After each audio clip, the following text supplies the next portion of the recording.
Okay, so we are going to see how good that we can make a choice brisket on the rotisserie. That's right, that's right. Now Zane, you have made this thing look like a masterpiece. This thing looks amazing. Thank you. I love it. Thank you. But we have to see if we can make this thing taste as good as a prime or maybe even a wagyu. Do you think that on the rotisserie we can make this choice? You know, I think that we can get pretty close. That's what we're gonna try. I think we can get pretty dang close. What do you We're gonna work think? some magic. I think the choice is that it will end up close to one of those. Well, we're going to throw this on the smoker, we're gonna throw it on the rotisserie, and we're gonna find out if we can make this bad boy taste as good as those other ones. I'm feeling confident. I'm feeling confident I'm too. feeling pretty confident. We're gonna cut this open, and you're gonna get to see it firsthand. No shortcuts, real deal stuff. We're gonna be here for the whole cook, so stay tuned. Let's go. All right, guys, so we got the brisket trimmed up. It's a select brisket, but it's still gonna be pretty good, I think. So I like to start with the bottom.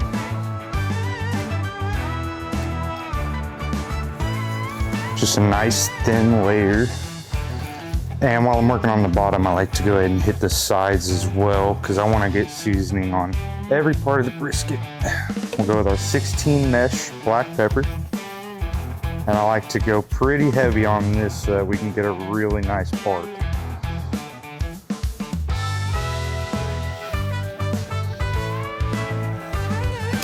All right, then we'll go with our house rub.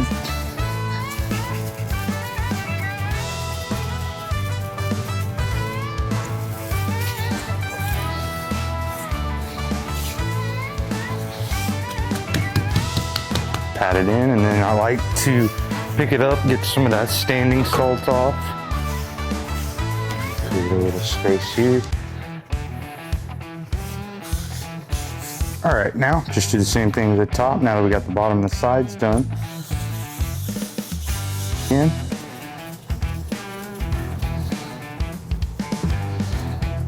Then we'll go back with our rub.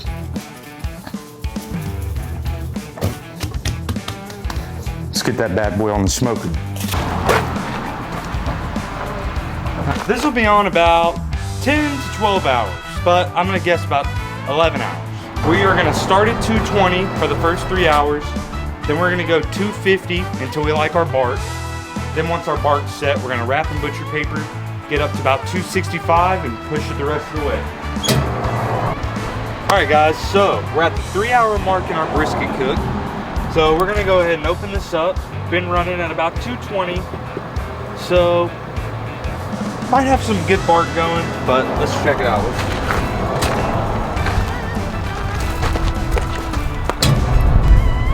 Oh man, look at that. We are starting to get some really good bark. So obviously, if you check here and on the sides, bark's still developing a little bit, but on top here, that's starting to look really, really nice. Still getting some seasoning coming up though. It's not completely set just yet. So let's go ahead, close these doors, and we'll check again in an hour and a half. See you then. All right guys, so we're gonna check and see if our bark's set. And if it is, we're gonna take it to wrap, get it back on, crank the temperature up to about 265 and finish it off that way. So let's see if we're ready.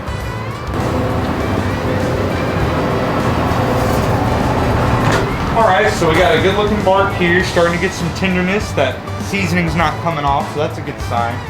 We've got some pulling going here, but we're gonna keep tipping it, and it will bark up in the paper. So let's get this off and wrap it.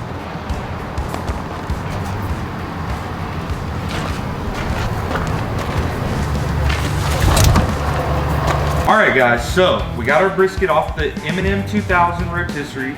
And we wanted to do a choice brisket like we said earlier, just to kind of see how much we notice a difference from prime or even wagyu. So this has got a really good bark. We took it off, it was about 170 internal, but for me personally, I don't wrap at a certain internal temp.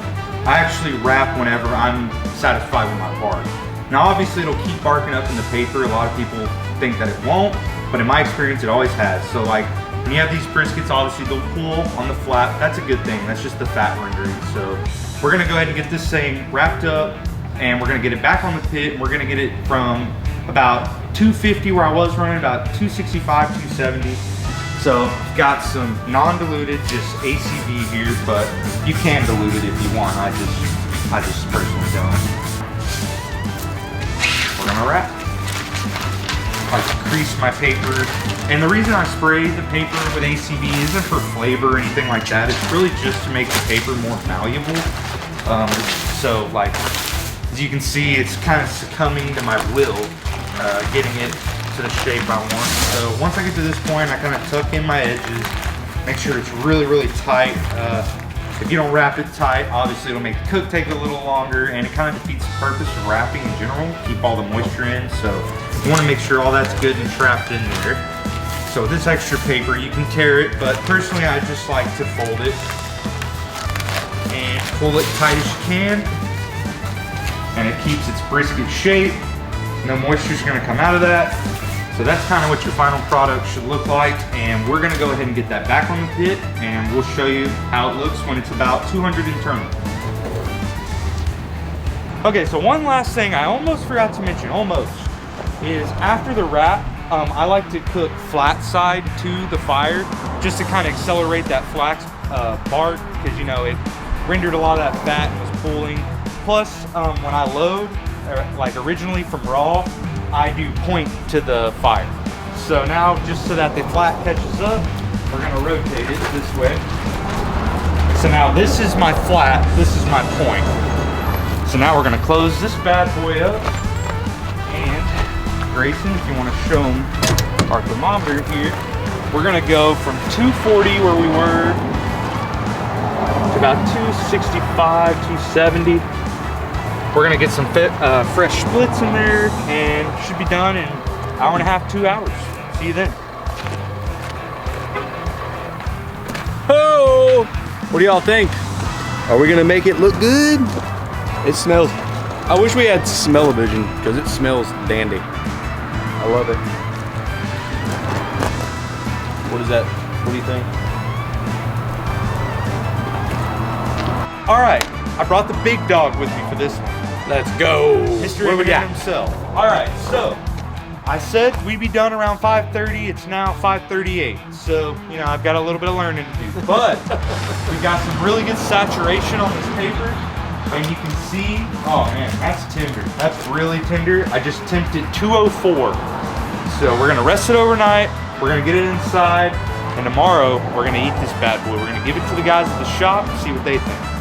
Is it going to be prime level? Let's see. I mean, I couldn't imagine anybody being able to tell if that was prime. I think this is gonna be really good.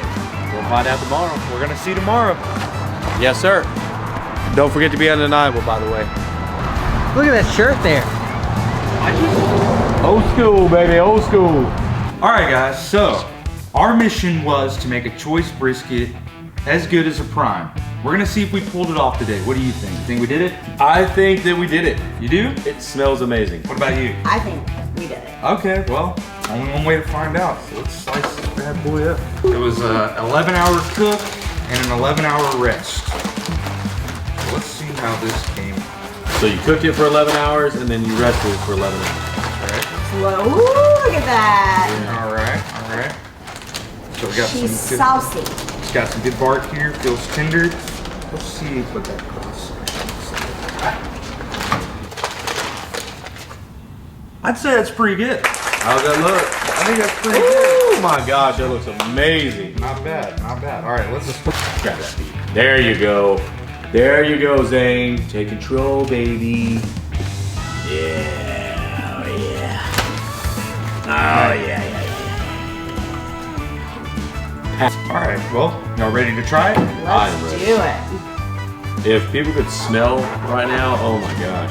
Smell-o-vision was a thing. Oh Lord, it looks beautiful. Gorgeous. All right, let's try it. Look at that. Gorgeous. Beautiful. Oh Lord.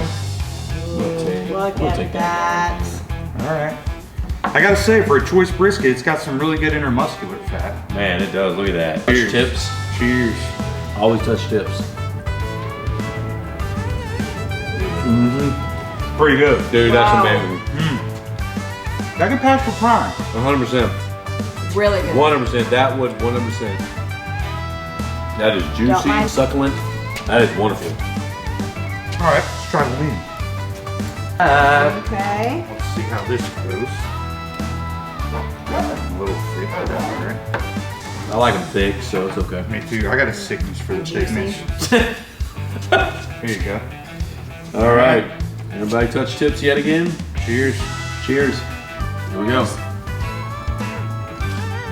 Mm-hmm. Pretty good. That flat's got some good moisture. It does.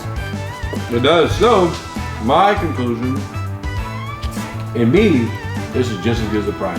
That's so good. I think so too. I think so too. It slaps. No, for real though. Like it's. Slapping good. As a kid would say, that is no cap. No cap. Or is it cap? There's no cap. No cap. There's No no cap, kids.